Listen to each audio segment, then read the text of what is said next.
Hey guys, this is Spider here from 8-Way Run. This video is especially important to me as I am an intermediate player. This one goes out to all of you who wish you could get better at games but not exactly sure how to improve. At some point, I realized that my skill level was not increasing, and I was losing to the same gimmicks and characters. So I figured playing against the best players would solve this, but to be honest though, it didn't.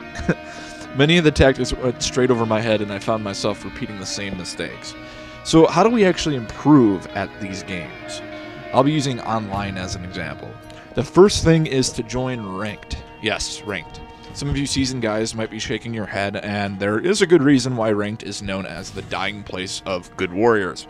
The reason is because the game plays out too fast. The first match is usually filled with gimmicks, accidents, oddities. It's set up in a format that isn't at all tournament standard, and people get away with the craziest things that lead to quick, shallow victories. Then they'll move on to the next guy, and etc. and etc. Besides that, Ranked is filled with people who don't know how to guard. Actually, let me show you where the guard button is. It's right there. Yeah. So what you'll want to do is to continue dominating until you find one guy who steamrolls you. After you pick up your broken pride, send the guy a friend request and a PM, a private message, that asks, first to 3 wins? Usually they're cool with this. Avoid abbreviating first to 3, FT3. Not many people know what that means, and you'll probably just get ignored. So you'll play against these guys, but remember there's 28 characters, and remembering who everyone plays as can be pretty difficult. So I'll write their names down on a chart that looks kind of like this.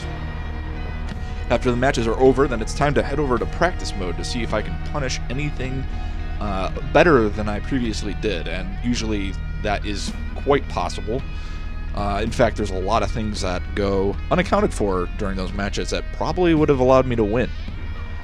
So after all of the practice is done, it's time to challenge them again to a rematch, and then that's how I increase my matchup knowledge.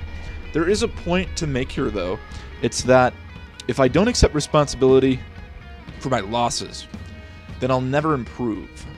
Blaming the system, praying for buffs, wishing that one move will magically make my character good is not accepting responsibility.